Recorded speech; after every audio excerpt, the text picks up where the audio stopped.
Adventist World Radio, the voice of hope. radio adventista iraisam pirenena miaraka amin'ny feo fanantenana.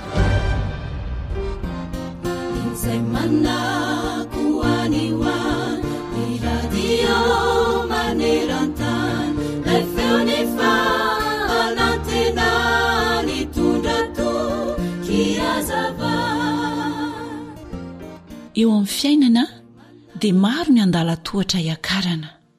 Misy ireo misafidy ny hijanona sahady eny amin'ny andala-tohatra voalohany. Misy kosa ireo misafidy hananika izany. Dia arakarak'izay koa ny fizotry ny fiainana. Maro ireo tia aomby sy androso eo amin'ny fiainany, kanefa mifidy ny tsy hamindra akory. Eo indray ireo misafidy ny andalana manao hoe tsy vitako izany. Misy kosa milaza hoe mety ho vitako ve izany? Dia misy indray ny miteny hoe tena hanao izany aho. Io ihany koa ireo mametra-panontaniana hoe ahoana ny fomba hatratrarako izany tanjony izany? Misy indray ireo eo andalana milaza hoe hiezaka hanao izany aho. Eo kosa ireo efa eny amin'ny andala-tohatra vitako izany. Sy ireo feno fahavitriana manao hoe ataoko avy hatrany izany, ka dia tonga mitanjona izy ireo ary misinto am-pifaliana milaza hoe eny, tratrako ny tanjoko. Eo amin'ny fiainantsika ry mpiaino ajaina dia maro ny safidy, maro ny zavatra tokony ataontsika izay ilana dingana. Mety eo amin'ny fifandraisantsika amin'ny olona izany, mety mahakasika ny tanjontsika manokana, mety hidingana tokony ataontsika amin'ny fanarahana an'Andriamanitra sy ny sisa. Dia apetraka aminao ny fanontaniana hoe aiza ho aiza amin'ireo dingana ataontsika ireo re ny misy anao ankehitriny mba tsy ho diso ariana loatra. Moa ve mbola ilay voalohany? Sa efa eny antenatenany? Sa efa tratranao ny tanjona? Sa tena mbola tsy tafainga akory ianao? Raha tsy ny valiteninao dia manasanao anio anao dingana hiakatra. Tsarovy fa tsy nateraka ho resy ianao, na nateraka ho mpandresy, fa nateraka anana safidy ianao. Anana safidy na ho mpandresy na ho resy. Satria zonao ny safidy izay tianao atao, fa tsy zonao ny safidy ny vokatry ny safidy nataonao.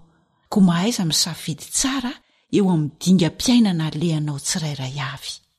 Koa mahereza ianareo fa aza miraviravy tanana, fa hisy valim-pity tokoa ny ataonareo. Tantara faharoa toko 5:10 andininy 7. Amen.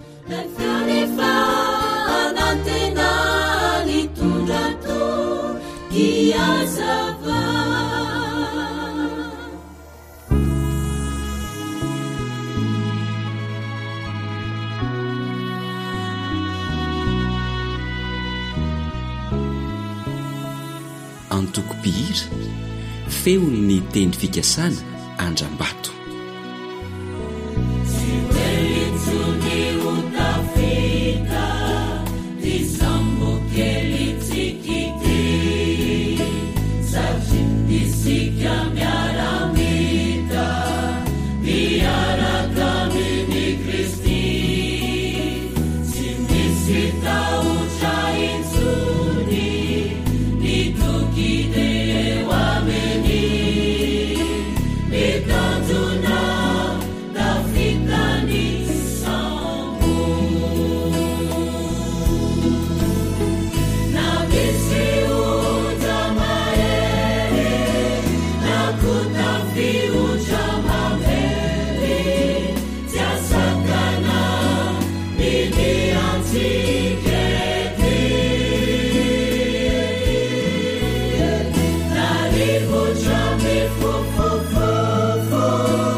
izay ilay onja ny fanantenana.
Harena ny fahasalamako. Alio misoroka toy izay mitsabo.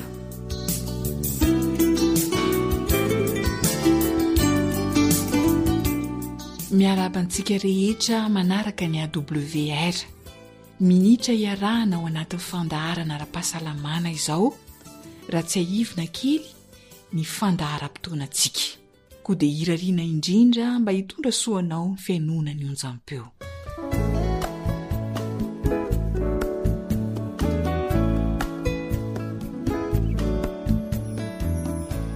Anio isika dia iresaka mahakasika ny aretina antsoina hoe lithiase urinaire na koa hoe calcul rénaux, izany hoe fiforonan'ny vato ao amin'ny voa.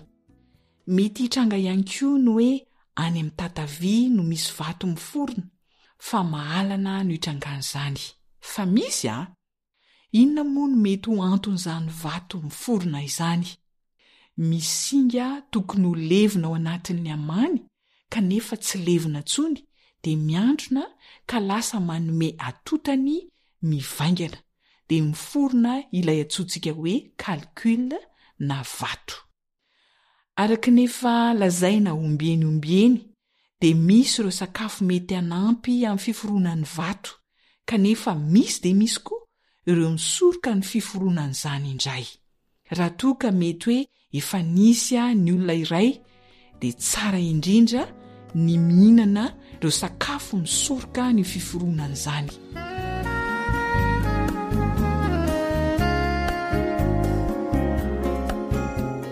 Inona avy ireo sakafo tokony ahena ny fihinanana azy na fadiana mihitsy hisorohana ny fiforonan'ny vato ao amin'ny voa? Ny sira zany tsy azo atao be loatra, izay ilay hoe ahena na fadiana mihitsy miankina aminao. Ny protéine, ny vokatra avy amin'ny ronono tahaka ny fromage, ny hena, ny zava-pisotro misy alkôla, ny labiera, ny kafe, ny chocolat, ny calcium. Ahena na fadiana miankina amin'ny toe-batan'ilay olona zany. Fa ny ampitomboana kosa ny fihinanana azy dia ny artichaut, céleri, aubergine, chou-fleur, asperge, haricot vert, ny paoma, ny paiso, ny voatango, ny pibasy, ny poara, ny pastèque, ny voaloboka. Eo dia eo ihany koa ny rano, ny voasary makirana, citron zany sy ny voasary, ny noisette, ny fibra ary ny magnesium. Tsara marihana fa araka ny fandinihana dia ny akamaroan'ny voasary dia manakana ny fiforonan'ny vato ao anatin'ny voa no ireo asida sitrika sy sira ao anatiny.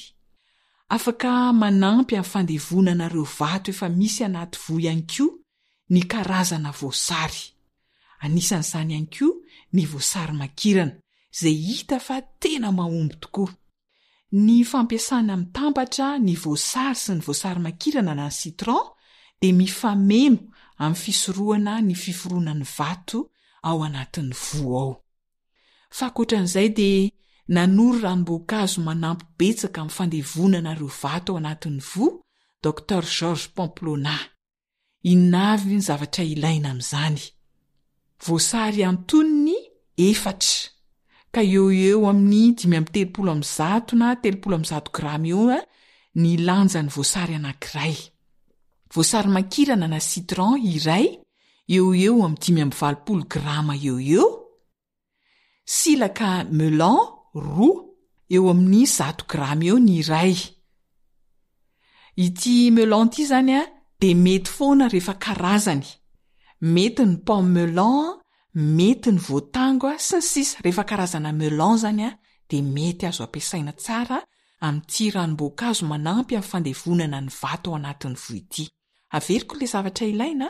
Voasary antonony 4 eo amin'ny 310 grama eo ny lanjan'ny voasary iray. Voasary makirana na citron iray eo amin'ny 520 grama eo ny lanjany, ary silaka melon 2 zany hoe didiny zany anankiroa, ka ny didiny iray dia eo amin'ny 100 grama eo. Marihana fa mety foana rehefa karazana melon na pomme melon io na voatango io, fa zay zany ny lanjany eo amin'ny 100 grama eo ndray, zany hoe eo amin'ny 200 grama eo zany ny fatran'ilay melon.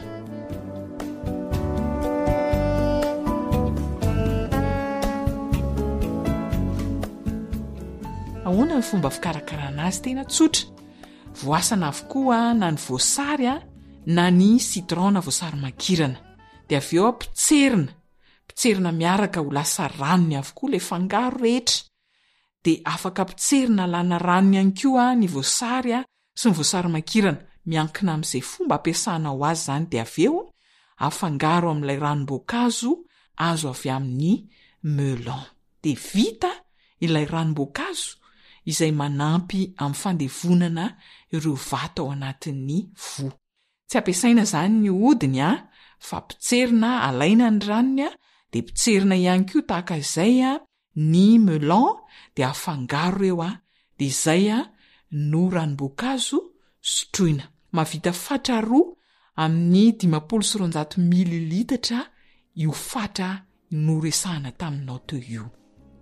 Ranom-boankazo tena mahasoa ny vo io, sady mora karakaraina, koa dia manasanao hampiatra izany, indrindra raha manana izay olana momba ny vato ao amin'ny vo izay ianao.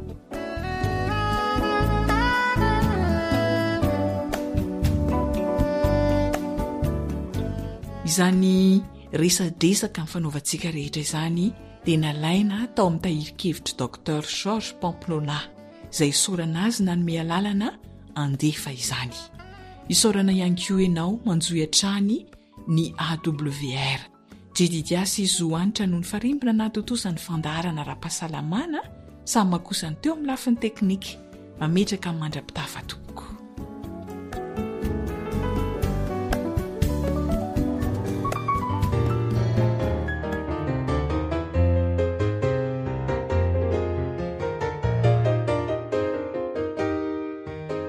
Antokobira mahatony.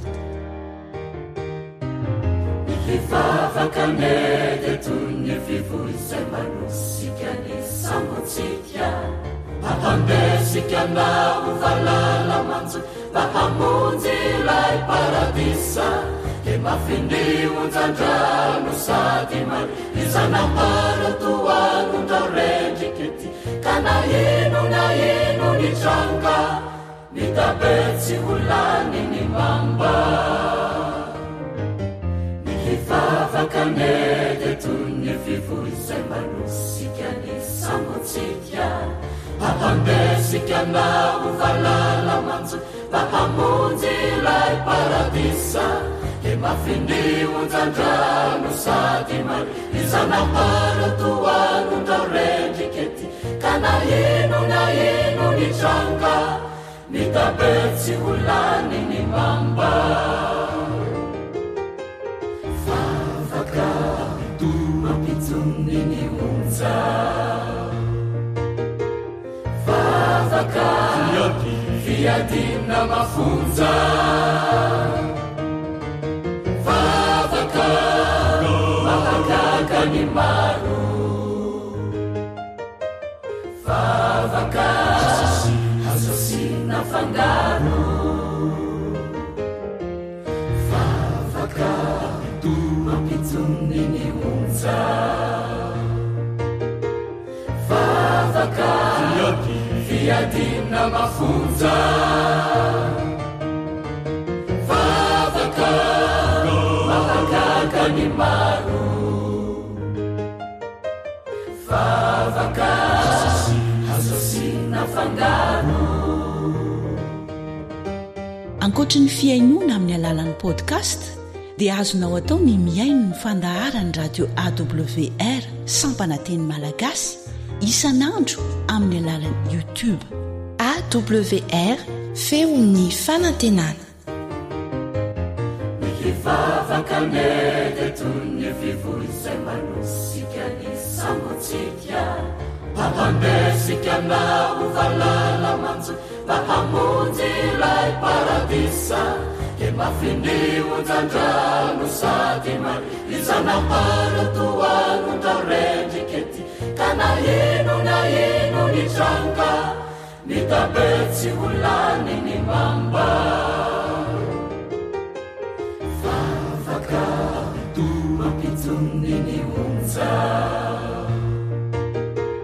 Favaka fiadina mafunza Favaka mahagaga ni maro Favaka asasina fangaro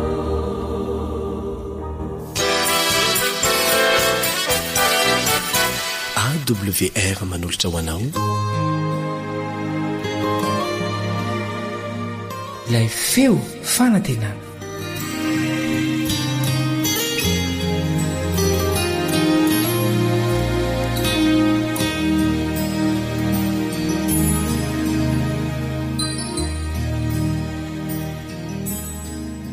Ry mpiany malala, ny tenanay pastora Razafinjatovina Arson Gilbert dia manasa antsika rehetra hiara hivavaka. Ry Andriamanitra rainay any an-danitra, saotra dera laza eriaja voninahitra ho anao irery any. Tombontsoa lehibe mbola omenao anay, ny fianarana ny teninao. Fa izany teninao izany no manadio ny fanahinay ho amin'ny fitiavan-dralahy tsy miangatra sy hifankatia fatratra tokoa raha manaiky ho ateraky ny teninao le voa tsy mety ho lo maharitra mandrakizay izahay. Gaoka izany teninao izany no ikorino amin'ny lalany rahanay any amin'ny siraka rehetra amin'ny tenanay. Aoka izany teninao izany no raketinay atem-ponay tsy avelana hialo eo masonay izany. Aoka izany teninao izany fifaliana sy firavoravoana ho anay.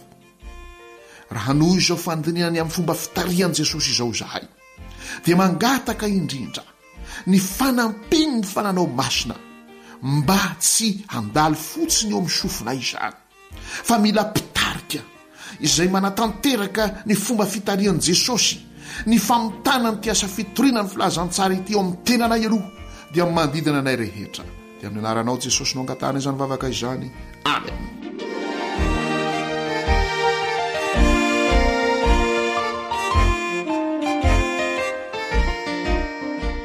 Ry mpiany malala, andeha indray isika hijery ny fomba fitarian'i Jesosy. Luka 7:20. Dia izao no vaketsika manomboka eo amin'ny 9:5. Luka 7:5. Aminaran'i Jesosy. Ary rehefa tonga teo Jesosy dia niandrandra nanao taminy hoe, ry Zakaiosy, midina faingana fa tsy maintsy mitoetra ao tranonao ao anio. Dia nidina faingana izy ka nampiatrano azy sady faly. Zany no fomba fitarian'i Jesosy. ny teny tamin'ny Zakaiosy hoe midina fangana fa tsy maintsy mitoetra ao an-tranonao aho anio. Miditra ao an-trano ny tsirairay avy. Miresadresaka amin'ny tsirairay avy. Mamantatra ny olany tsirairay avy. Zany fomba fitarian Jesosy. Izany aseho eto amin'ity Lioka 7:20 ity. I Zakaiosy mpamorietra. I Zakaiosy nakalain'ny olona. I Zakaiosy nanana fahalemena be dia be. Onozy amin'ny Lioka 7:20 Lioka 7:20 arindro nisy lehilahy atao hoe Zakaiosy izay lehibe ny mpamorietra sady nanan-karena. Zany ny fahalemena zany. Arena azo amin'ny tsirariny. Arena azo amin'ny afetsena maro samihafa satria nanaroatra ny mahalehibe ny mpamorietra azy. Fahalemena izay pahazo anao koa zany. Io fananan-karena io mantsy zao ny tena imasona mihitsy satria ny volany maharangao ny malagasy. Ary tous les moyens sont bons. Niditra tao an-trano Zakaiosy Jesosy. Na manahoana fahalemeko, na manahoana fahotako, na manahoana ny toetrako. Ary zany Zakaiosy zany dia natosy-botana ny fiarahamonina mihitsy. Na manahoana anaovan'ny fiarahamonina. Dia ho Jesosy hoe tsy maintsy mitoetra ao an-tranonao aho anio. Tsy hoe rahampitso hoe dia réglé daholo aloha zany ny problemanao Zakaiosy zay avo hiditra ao. Anio ho Jesosy. Anio hitoetra ao an-tranonao aho anio. Na manahoana ho iaveriko ndray mandeha indray toetrako. Na manahoana fahalemeko, na manahoana fahatsoko, na manahoana fahitan'ny fiarahamonina. Indraindray marina ny fahitan'ny fiarahamonina. Indraindray endrikendrika sy fiampangana egala devoly ny fahitan'ny fiarahamonina. Vonina Jesosy iteny hoe tsy maintsy mitoetra ao an-tranonao anio. Zany fomba fitarian Jesosy izany. Izany no ilaiko. Hitondra vahaolana ho ahy. Hitondra famonjena ho ahy. Zay ny hitantsika amin'ny Lioka 7:20. Eo ambany eo dia hozy Jesosy hoe amin'ny 7 amin'ny Lioka 7:20 amin'ny anarana makitsika ny teny. Ary hoy Jesosy taminy, anio no tonga eto amin'ity trano ity ny famonjena. Nitondra famonjena Jesosy. Fa tsy hitondra fandatsalatsana. Na hitondra teny avy any amin'ny fikambanan'ny olona any hoe ianao na vita zao na vita an'izao ka izao no sazy omenanao. Tsy zay natongavany Jesosy tao. Fa hitondra famonjena. Zay fomba fitariana izay no andrasako, izany no ilaiko. Zay fomba fitariana izay no andrasan'ireo olona maro be sahala amin'ny Zakaiosy be dia be manana ny fahalemeny amin'ny endriny maro samihafa. Mitoetra ao an-tranonao anio. Tsy toetra ao an-tranonao anio Jesosy ka andeha hiteny fandatsalatsana na hitondra kibay kanota hikapoka. Andeha hitondra tenina fikambanan'olona maro hoe zao ka izao no izy. Fa hitondra famonjena ka hiteny manao hoe anio no tonga amin'ity trano ity ny famonjena. Izany fomba fitariana zany. Mba hitanao ve zany? Hitanao hoe tsy rova zany? Ao amin'ny Jesosy irery ihany no ahitantsika an'izany. Tsarova nefa. Fa tsy hoe niziriziry tamin'ny fahotany Zakaiosy. Fa zao ny teny. Lioka 7:20 aminaran'i Jesosy fa Zakaiosy kosa nitsangana ka nanao tamin'ny tompo hoe indro tompoko ny atsasaky ny fananako omeko an'ny malahelo. Ary misy zavatra nalaiko tamin'ny fanambakana dia onerako avy efa hatreny zany. Zakaiosy. Rehefa niditra tao an-tranon'i Jesosy dia nibebaka ary niaika ny fahotana. Ny atao hoe fibebahana marina sy fihekena fahotana marina dia fanonerana ny fahotana izay vita. Honerana ny fahotana izay vita ka hoy izy Zakaiosy manao hoe ny atsasaky ny fananako omeko ny malahelo. Reo fananana azon'ireo anie dia avy amin'ny malahelo. Reo no nambakainy, reo no niexploiteny. Ka rary ny raha averina amin'ireny ny fananany. Indro ny atsasaky ny fananako omeko amin'ny malahelo. Avereno ny zavatra izay nalainao tamin'ny tsirariny. Ary avereno amin'ireny olona ny exploitenao ireny, nandangainao, ny fetsifetsenao, nambakainao, avereno zany. Tonga aminao ny famonjena anio. Raha tanterahanao zany. Raha nisy zavatra nataovanambakana ozy, onerako avy efa hatreny zany. Efa nazonao tombony avo 10 eny angamba na 20 eny. Fa ny Zakaiosy ny efa hatreny ihany naveriny.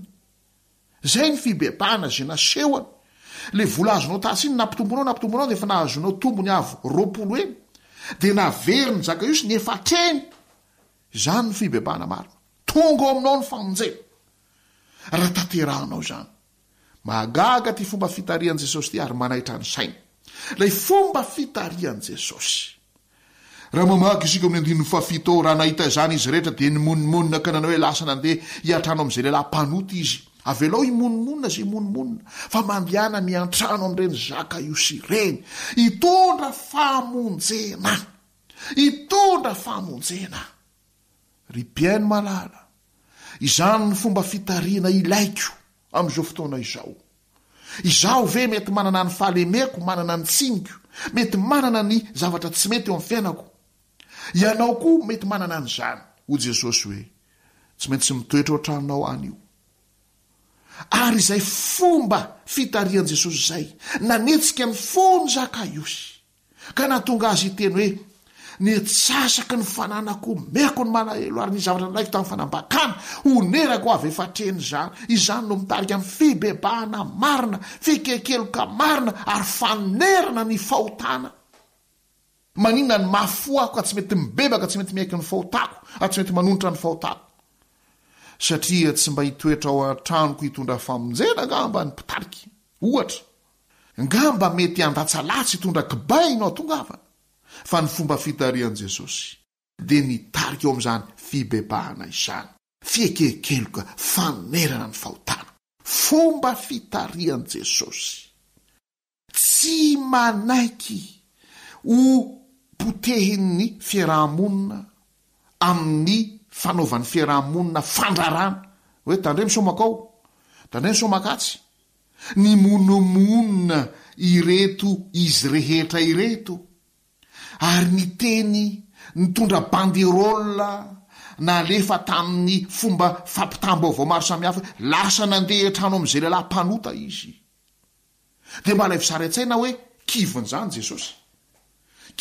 Jesosy sady tsy voavoany Zakaiosy ny tsy nahazo ninina ny malahelo ary reo nalaina tamin'ny fanambakana tsy tafaverina tamin'ny tompony jereo tsara ne zany vokadratsy fomba fitarian' Jesosy arena sarobidy ary goavana de goavana zany fomba fitarian' Jesosy izany vovonjy ny malahelo nanjary nanana vola ividiana ambary ividianana loka nana ividianana fitafiana reto nambakaina de lasa faly indray ary iny fa velombelona indray Zakaiosy nandray ny famonjena fomba fitarian' Jesosy ny ady ny mamely kanota ihany ny fomba fitariako ny mamatrapatratra ihany ny fomba fitariako mila mibebaka aho mandray lesona ny fomba fitarian' Jesosy mandray lesona amin'ity hoe niditra tao an-trano ary nylaza hoe anio nitonga amin'ity trano ity ny famonjena aoka andray lesona sarobidy avy amin'izany ny mpitarika rehetra ka mpiatra n'izany izany no ilaiko amin'ny mahatariana ary zany no ilain'ny olo rehetra amin'ny mahatariana azy kanefa koa amin'ny mampitarika io fomba fitarian' Jesosy io no zava-dehibe zay tokony hampiariko iary ivavaka isika Tomban'Andriamanitra ay misaotra midera mahakalaza anao zahay am'izao fianarana momba ny leadership an' Jesosy izao fi zahay raha novidinao mpitarika de manana ny eritreritray manana ny maizahay anay ny personnalité ny tempérament anay ary de zany no hitondranay ny zavatra entinay mifona aminao zahay andray lesona amin'ny fomba fitarianao zay Jesosy niditra tao an-tranony Zakaiosy ianao nitoetra tao an-trano ianao anio tsy nangatakandro ary indro ianao fa nitondra famonjena anio ny tonga amin'ity trano tiako ny famonjena ampio zay Jesosy hanana zany fomba fitariana izany fa izany natonga ny Zakaiosy teny manao hoe ntsasaka ny fananako meko ny malahelo ary ny zavatra nalaiko tamin'ny fanambakana onerako avy efatreny izany ty bebaka ny akamaroan'ny olona eto amin'ity zao tontolo zao ity fa ny fomba fitarianay no tsy mampibebaka azy vonjeo zahay ary vonjeo reny olona ireny amin'ny anaranao Jesosy no angatana izany vavaka izany amen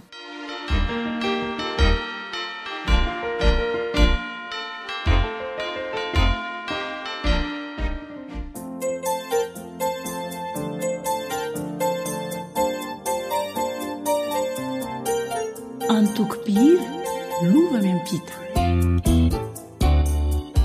Anupanahira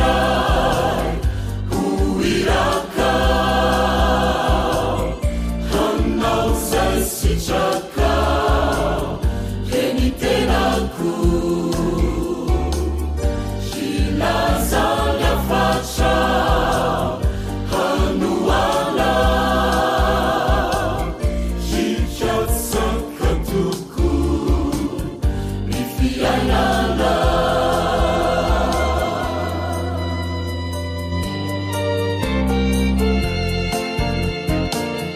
misy miantsoma fianiwe mifoazanare zatrompetra manakoe ibebayanare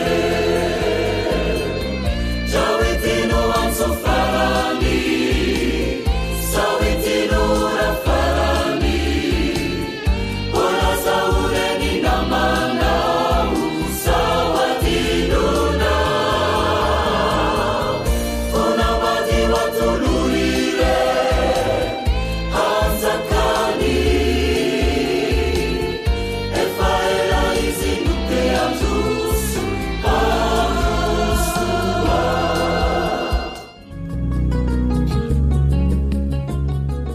mahazofa endrena mahazofa alalana fianarana sy fanabazana androtany ty tanindrazana fahaizana sy fahendrena olovany ty firenena darena zareo tsy maharitra fa tsara manazy ary lavitra ny fianarana re azatsanina fa manomanana olombanina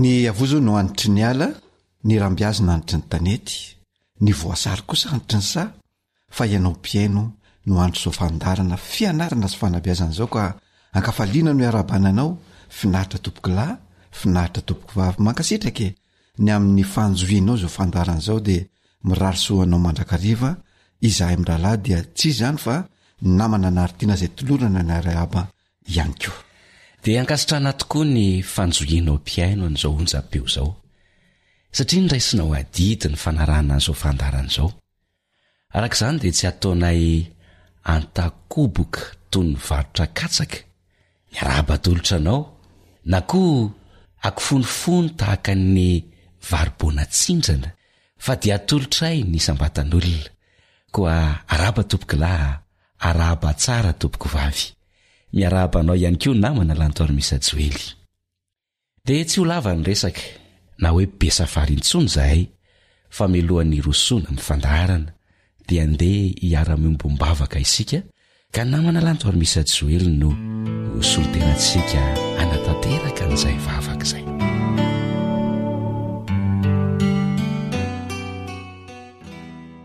raha inao eo tsara sy masina indrindra izay ny an-danitra misaotranao no ny fitiavanao anay ka mbola mahatafahona anay sy ty mpiainotoy eto indray amin'ity anio ity ny voninahitra sy ny aja dia atolotra anao mandrakariva mamelany eloka rehetra izay tsy mifanaraka tamin'ny sitraponao koa aoko vita fihavanana aminao izahay no ny amin'ny rany Jesosy Kristy ilay mpanalalana anay aminao ankehitriny ary dia mangataka aminao izahay mba hitandray aman-dreny rehetra indrindra ireo manana olana eo amin'ny fanabiazana ny zanany ianao ane hiditra ny jehatra ka hivaza ny olana izany tolorosaina ihany koa ireo ankizy sy ireo zanaka rehetra mba hanana fahendrena ka hahay ankatondray aman-dreniny ary misy ny tsy fifanarahan-tsaina eo amin'ireo ray aman-dreny sy ny zanany dia ianao mihitsy ray malalo no hanomeny fanahy no masina ka tonga azy ireo hifanaraka sy hifankaty dia terizy ho anao ireo mba ho samy andova amin'ny fiainana mandrakizay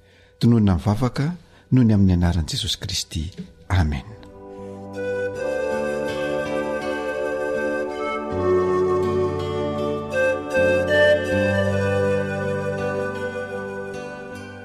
eny ary namana lantoary misy joely nandray no ho atolontsika ny mpiaino anio anio sika namana naritiana dia iresaka mikasika ireo didy 12 ray aman-dreny sy ny mpanabe ihany ka ny didy 5 no ndeha ho resantsika amin'izy ireo dia ilay manao hoe azarovana tsy ampeverana ny zaza tadidinao tokoa ilay izy namana naritiana azarovana tsy ampeverana ny zaza ahoana no mikasika an'izany namana lantoary misy joely ahoana le hoe arovana tsy ampeverana hitondra fanazavana tokoa isika namana naritiana dia hoe ity hoe arovana tsy ampeverana ity dia ilay fihetsiky ny ray aman-dreny amin'ny fampiasana ilay vombolana hoe tandremo tandremo be loatra sy diso tafahoatra loatra zay ampiasany ray aman-dreny.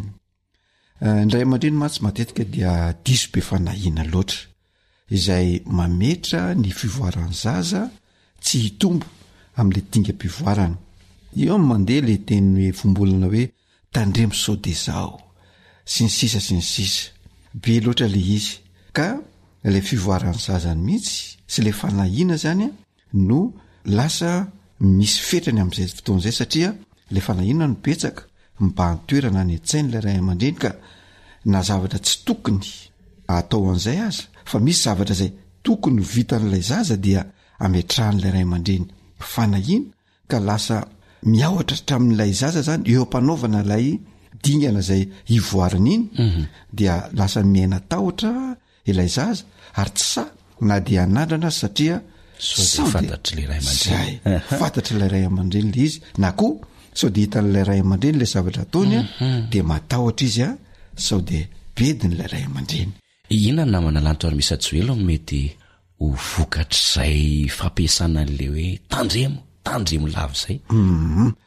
Tany amin'ny fandaharana tany aloha tany tsika namana anaritiana dia efa niresaka n'io fandrarana na fiarovana tsy ampy heverana io. Fa na izany aza dia diatsika ihany no milaza an'izany ankehitriny fa io fiarovana tsy ampy heverana io na ilay tandremo lava dia miteraka tahotra sy orooro any anatin'ilay zaza zany ka manala tanteraka ny fahatoka isan-tenany. Lasa olona tsy mahatoky tena zany le zaza ary koa lasa olona miforotra anaty satria voarara mandrakariva na farafaratsiny izy miaina fampitandremana mandrakariva. Ny fampitandremana matsy namana anaritiana matetika dia mifono sazy na mifono fibetesana foana ao ambadika izany indrindra rehefa mandika n'inylay tandremo iny lay olona anankiray na lay zaza noho izany dia fantatra lay zaza zany fa na de hoe vitany aza manao an'lay zavatra na lay asa anankiray de tsy sa izy tsy sa manarana akory izy satria eo lay tandremo zay ataon'ny ray aman-dreny dia ilay tontolo mpivoarany mihitsy no mijanona fa tsy mandroso satria voasakan'ilay tandremo lava. Namana lanto ary misy Joely ka tsy tokony hanao hoe tandremo ary fehizany ny ray aman-dreny. Ny ray aman-dreny dia afaka mampiasa tsara ny voambolana hoe tandremo indrindra raha ohatra ka fantatra ilay ray aman-dreny fa zavatra hitera-doza goavana na hiteraka faharatrana goavana eo amin'ilay zaza ny fanatanterahana lay zavatra iny zany mba ho fiarovana ny ain'ilay zaza no mahatonga izay fa ilay fampiasana n'ilay tandremo be loatra tsy ampiheverana fa mety manakana ny dingam-pivoaran'ilay zaza ka tonga faharefona sy ilay tanjaka anaty tsy voatra no tsy tsara atao satria voasakan'izay tandremo lava zay satria lasa ilay sary ny lanjan'ny tenan'ilay zaza mihitsy no lasa mihiba. Io lay lazaiko teo hoe efa manomana zavatra ratsy sy mihiba mandrakariva any an-tsainy ihany lay zaza zany hoe tia zany zao dia obedy manao an'ity na koa hoe zazany dia tsy ahomby mihitsy eo amin'ny fiainana satria tratran'izay tandremo lava zay ka ny lanjan'ny fiaviran-tenan'ilay zaza mihitsy no lasa mihiba dia lasa manana fihetsepo milefitra mandrakariva ilay zaza manana fihetsepo feno tahotra ary lasa manana fiainana voatsindry mandrakariva ilay zaza zany hoe miaina tsindry ohatrany hoe olona saromana ao ambany sobika na ao ambany balika be de miforotra ao anatin'izay tsy mahita mazava dia misy fiatraikany eo amin'ny fivelarany misy fiatraikany eo amin'ny fitombon'ilay zaza ara-piarahamonina sy ara-tsosialy ara-tsaina ary ara-pihetsepo izay tandremo lava izay dia miteraka fiheveran-tena ho ambany mandrakariva eo amin'ilay zaza izany tandremo lava izany.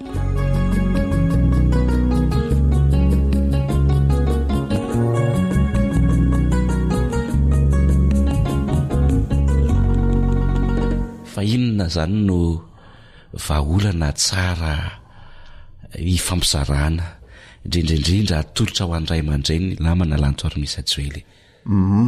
Ny vahaolana atolotra tsika ny ray aman-dreny amin'ny mahonjam-peo-panabeazana antsika dia manoro hevitra mandrakarivotsika na mandefa soso-kevitra ho an'ny ray aman-dreny. Noho izany tsara aloha zany ny ray aman-dreny miaiky fa io zaza eo anoloan'io dia zaza, ary zaza manana dingam-pivoarana. Mila miaiky koa ny ray aman-dreny fa olona mila misondritra, olona mila mivoatra, olona mila mandroso, olona mila mivelatra amin'ny lafo maro io zaza eo anatrehany, zaza zay be aziny io, ka manana didy izy hitady ny hevitra rehetra mba hahatanteraka izany ka tonga ilay zaza ho mahery, ho tsara ary ho mahomba. Io le hoe estime de soi positif efa ndraisantsika tany amin'ny fandaharana tany aloha tany zany namana anary. Manaraka zany dia tsara eken'ny ray aman-dreny ihany koa fa olona tokana mantany io zanany io, ary olona tsy mbola mahay zavatra maro tahaka anazy efa olon-lehibe sy izy ray aman-dreny io, ary ihany koa olona mila tarihina sy zarina ary ampianarina sy volavolaina ka ny teny famporisihana no ilain'io zaza io betsaka fa tsy fandrarana be fahatany sy fiarovana tsy ampeverana. Ao anatin'izany dia tsara raha mahay mifanakalo hevitra amin'ilay zaza ny ray aman-dreny, ka rehefa mifanakalo hevitra amin'ilay zaza zany izy ray aman-dreny dia atao izay hitarihana n'ilay zaza anana n'ilay fiheveran-tena ho tsara, mahomby ary mahery, ary homena fitokisana izy mba atonga ilay fahasasahiana anaty ananany any anaty any zany, mba hitombo izay fahasahiana anaty zay, ka rehefa mitombo zay dia tonga ho azy ny fahatokisa-tena any orinany zay ilain'ny olombelona eo amin'ny fivoarana amin'ny maolona. Ono any namana lantoary misy Joely. Tsaroako le resaka nataonao teto fandarana tany aloha be tany. Mikasika an'le hoe omeo any fitotoana voalohany eo amin'ny fiainako dia tazomy ho anao ny ambony. Inona mety fetraikan'izany eo amin'ny fiainan'le zaza, ary inona no ifampiankinan'izany amin'le hoe aza arovana tsy ampeverana ny zaza. Zao aloha ny tsara fantatry ny ray aman-dreny, ny fitotoana na ny valitaona voalohany eo amin'ny fiainan'ny zaza, indrindraindrindra fa ny 3 taona voalohany ka hatramin'ny 5 taona voalohany eo amin'ny zaza eo dia tena fotoana sarobidy tsy tsara lanilanian'ny ray aman-dreny fotsiny na avelan-dalo fotsiny eo amin'ny fiainan'ny zaza anankiray, satria ny fanabeazana na ny fanazarana na ny fikolokoloana ara-batana, ara-tsaina, fikolokoloana ara-panahy sy ara-pahasalamana izay voaray an'ilay zaza tao anatin'io vanim-potoana io no mamaritra ny hoavin'ny ray manontolo any orinany. Io zany fotoana sarobidy eo amin'ny zaza izay vanim-potoana izay, satria ao anatin'io vanim-potoana io dia aingana loatra ny andraisan'ny zaza ny zavatra amola vilany ny tenany, arak'izay hitany masony, arak'izay ren'ny sofiny, arak'izay zavatra hohaniny, arak'izay zavatra niraisiny ny tanany na nitsapain'ny tanany, ary koa izay zavatra no fofony ny oriny zany zavatra zany. Zany hoe ilay retsim-pandeha dimy zany no miasa eto ho mamola volany zaza ao anatin'izay vanim-potoana izay. Noho izany dia ilain'ny ray aman-dreny manararoatra n'io vanim-potoana io anehoana fitiavana sy fanakaikezana am-po amin'ilay zaza, ilay atao hoe roy sy fitiavana ary vatana mifanakaiky izay omen'ny ray aman-dreniny an'ilay zaza. Noho izany dia tsy fiarovana tsy ampeverana no ilain'ny zaza ao anatin'io vanim-potoana io fa fitiavana, fanazarana, miampisakafo ara-pahasalamana sy fahasalamana ara-dalàna mba hiteraka ilay fiheveran-tena ho tsara, mahomby ary mahery. Raha mandrean'izany teninao zany namana Rantoary Misa Joely dia to mampatsiahy ahy ilay lalàna izay natao iarovana ny zo ny zaza, manao hoe ny zaza rehetra dia manana zo, anana kompiana terahana, manana zo tsaboana sy anana fahasalamana lavorary, isakafo ara-dalàna, manana zo azo fanabeazana, ary voaro amin'ny fanambaniana na fanabadiana voaro amin'ny herisetra sy ny fanaovana tsinitsinina sy ny fanilikiliana. Ya tena marina tokoa zany namana anaritiana fa amin'ny monjam-pem-panabeazana antsika moa zany de averiko foana hoe sika de manana didy anentina mpiaino indrindra ireo ray aman-dreny mba andala sy ampiatra ary anaja ny zony zaza izay ho tombontsoan'ilay zaza zany ary ko mba hananan'ilay zaza lay fiheveran-tena ho tsara mahomby mahery. Io lay lazaintsika hoe amin'ny teny frantsay estime de soi positif, izany hoe raha voahaja tsara zany ny zon'ilay zaza de teraka ho azy eo amin'ilay zaza lay estime de soi positif na ilay fiheveran-tena ho tsara mahomby ary mahery. Zany hoe ny fiarovana ny zaza tsy ampiheverana izay atao amin'ilay zaza izany dia anisan'ny tsy fanajana ny zony ka miteraka ny fiheveran-tena ho ambany eo amin'ilay zaza ka tsy ampivoatra sy tsy ampandroso azy arak'izay tokony androsoan'ilay zaza. Noho izany dia mila ajain'ny ray aman-dreny no zon'ny zaza mba ahafahany mandroso ara-piaramonina, mandroso ara-tsaina sy eo amin'ny lafiny rehetra. De izay no namana anaritiana ny mahatonga hoe mifampiankina sy mifanjoy ny zon'ny zaza sy io hoe aza raharana na be fahitana io ny zaza. Mankasitraka anao indrindra namana lantoary misy ajoeliny amin'izay resadresaka izay ny fanaovana teto izay. Mino isika fa samy andray ny tandrifiny azy ny ray aman-dreny ka anao fampiarana mba ho tombotsoan'ilay zaza aloha ary ho fifaliana ho an'ny ray aman-dreniny ihany koa. Dia izandray ary aloha no azo natolotra anao androany mametraka mandrapitafa ho amin'ny manaraka indray raha sitrapon'ilay nahary antsika. Veloma tompoko. Veloma tompoko. AWR téléphone 034 06 797 62. Faniteninao no fahamarinana.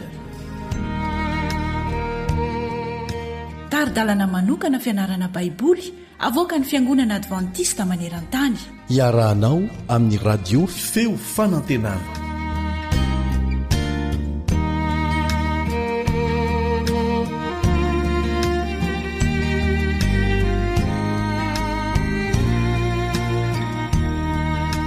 Ny voninahitra dia atolontsika ho an'Andriamanitra ary ankasitrantsika izy satria Andriamanitra tia antsika amin'ny fitiavana tsy miova mandrakizay. Amin'ity androany ity dia hiaraka amiko indray ianao hiaraka makafaka ny amin'ny hoe ny anaran'Andriamanitra. Izay ny lohateny iarahanao amiko ary dia manonona fiadanan'i Jesosy Kristy ho aminao sy ny ankonanao ry namana mpiara-mianatra ny soratra masina. Melony ny andiniantsika an'izay aloha dia tsara trany raha ohatra ka hiaraka hivavaka amiko ianao. Hivavaka isika. Ry rainay izay ny an-danitra, rainay amin'ny alalan'i Jesosy Kristy ianao. Mamelà ny heliko anao satria amin'ny maha-olombelona tsy tanteraka ahy dia tsinotsinona ny eritreretiko. Ny tonono ny vavako dia mety mahadiso ahy. Noho izany amin'ireo fo satria mpanota tsy mendrika aho. Toy izany koa tia namako ity, avelo ny fahotany ary enganenao hitsinjo azo manokana amin'izay rehetra ataony. Mba ho araka ny sitraponao no eritreretiny sy no ataony rehetrarehetra. Meteza ianao hanomenay ny fanano masina ary hampianatra anay izay sitraka mifonao amin'ny alalan'izany fiarah-mianatra ny soratra masina izany. Amin'ny anaran'i Jesosy no angatana izany. Amen.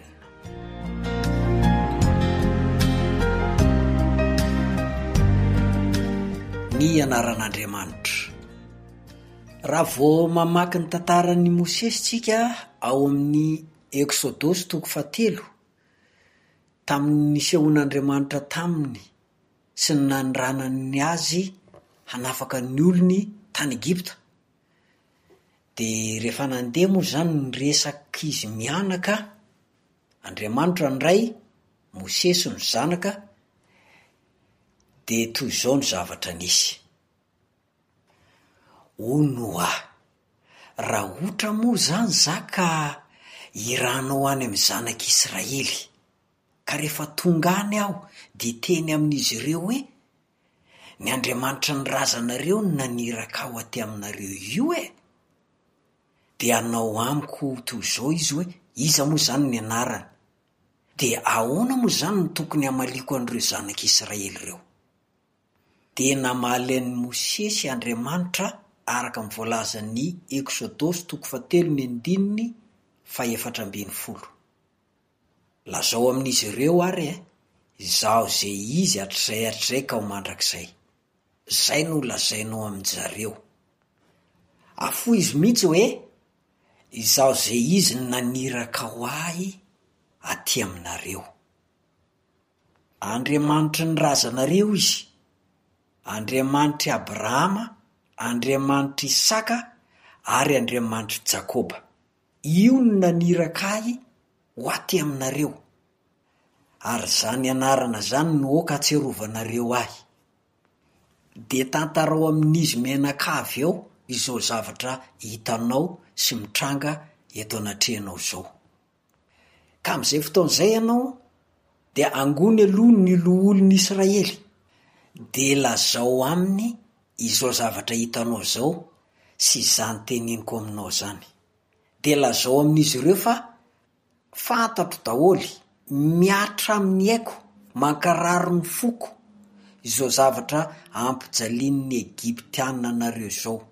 Noho izany naniraka ny Mosesy aho andeha hanafaka anareo aty.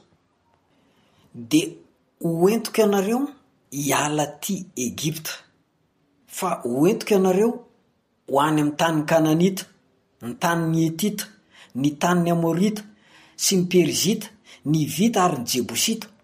Ary zany tany zany de tany tondraha-dronono sy tantely. Ary amin'izay fotoan'izay de hiain'ny feonao izy ry Mosesy, andana. Ary aveo anao ry Mosesy de makanesa ao amin'ny mpanjaka ny Egypta, ao amin'ny Farao, de lazao aminy hoe ny Andriamanitra ny razanay de efa niseho tamiko. De miteny aminay izy hoe mba hanatero fanatitra aho, mandehana lalana hatelona ianareo, de mba hanatero fanatitra aho. Kanefa de tiako milaza aminao ry Mosesy, fa tsy ho avelany mihitsy ianao.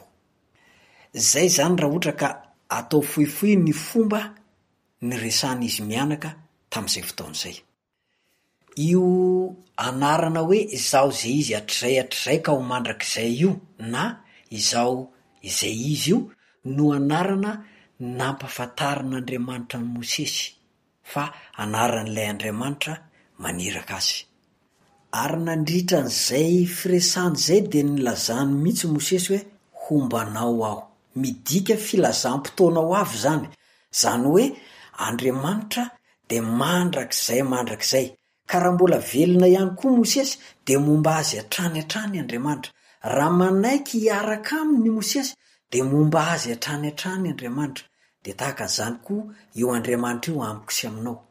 Raha mbola manaiky an'Andriamanitra ianao ka tsy mamotsitra ny tanan'Andriamanitra mitazona anao, de momba anao hatrany Andriamanitra. Ary na mandaha azy aza ianao, de mbola eo foana Andriamanitra miandry anao, ary miandry ahy koa. Io Andriamanitra io mantsy de Andriamanitra akaiky ny voariny. Tsy manalavitra ny voariny izy, fa akaiky, manakaiky, ary vonona hiara-monina, te hiara-monina aminy, te hifanakaiky amin'ny voariny io Andriamanitra ny resaka tamin'ny Mosesy io. Ary te hanakaiky anao ihany koa izy, fa tsy Mosesy sy ny zanak'Israely rehetra. Ka rehefa niresaka teto Mosesy sy Andriamanitra, de nisy fanontaniana napetraka Mosesy, iza tsara moa zany ny anarana ho lazaiko. Ny tiany lazaina amin'izany tsy hoe tsy fantany ny anarana hoe Jehova.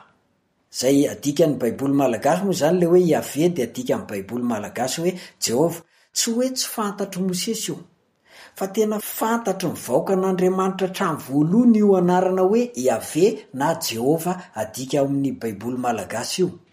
Saingy ny tena heviny eto no nanontaniany Mosesy. Ahoana tsara moa zany ny tena hevitra zany anaranao zany ry Andriamanitra.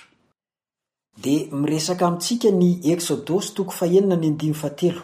Eksodosy 9:7. miteny hoe tamin'ny anarako hoe Andriamanitra tsy to no nisehoky tamin'ny Abrahama sy Isaka ary Jakoba, fa ny anarako hoe Jehova ilay Iave zany tsy mbola nahafantarany ahy. Zany akory dia tsy midika hoe tsy nahalala ny anarana hoe Iave i Adama, tsy nahalala ny anarana hoe Iave i Noa na i Abrahama na ireo patriarika. Fa ny dikan'izany dia zao, ny tena heviny lalina zay no tsy fantatra izy ireo. Ny tena dikany tanteraka zay no tsy hain'izy ireo.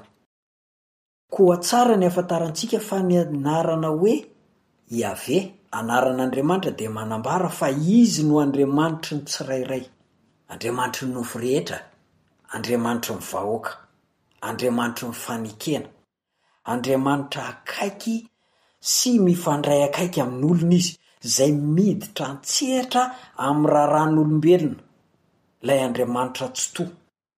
Dia ilay Andriamanitra miditra amin'ny fomba mahagaga tamin'ny kery, ary le hoe hery eto dia tsy manao hery be fatana tahaka antsika olombelona mampiasa hery hamotena sy hamodika, fa ampitiavana tanteraka, satria Andriamanitra fitiavana io Iave na Jehova io. Io Andriamanitra io ihany no ilay Andriamanitra hoe Elohim, mahery, matanjaka, avo indrindra, Andriamanitry ny olona rehetra, antsoina hoe Andriamanitry ny nofo rehetra zany, mpanapaka an'izao tontolo rehetra izao, mpanapaka izao rehetra izao, zay fantatrao hoe izao rehetra zao dia izy no manapaka. Ka amin'ny fifandraisana etidety amin'ny maha-olombelona zany sy amin'ny maha-Andriamanitra anazy zany dia zao Iave no antsoina azy. Koa tsy resaka majika ny fahafantarana na ny fiantsoana ny anaran'Andriamanitra. Mahakasika amin'ny fitoriana ny anarany zany hoe fampianarana ny hafa ny fahamarinana momba n'io Andriamanitra io sy ny famonjena tolo no an'izay rehetra manatona amin'ny alalan'ny finoana. Araka ny voalazan'i Joela hoe nazovy ny antso ny anaran'i Jehova dia ho afa mandositra izy. Joela 3:5 tapany voalohany. Joela 3:5 tapany voalohany. Asa na efa mba tsapanao fa tena na dia avo sy manerinerina zany Andriamanitra zany dia akaiky anao izy, tsapanao teo amin'ny fiainanao ve zany? Fa io anaran'Andriamanitra io dia tsy midika hoe rakoto rabe sy isan-karazany, fa mitondra hevitra lalina io, ary tokony ho tsapantsika zay hevitra lalina entin'izay anaran'Andriamanitra zay. Mahery izy, mandrakizay izy, tsy toy izy, tsy misy Andriamanitra tahaka azy, fitiavana tanteraka izy. Tsapantsika ve zany teo amin'ny fahafantarantsika sy ny fiantsontsika ny anaran'Andriamanitra? Hatreo ny fiarako aminao fa voafetra amin'ny fotoantsika. Manome fotoana ho aminao ho amin'ny manaraka indray ny tenako, ary misaotra ny teknisianina Nartina nampita amin'ny feo ho any amintsika tsirairay avy. Mametraka ny veloma mandrapitafa aminao indray ny namanao Risara Andrenjatovo. Veloma tompoko.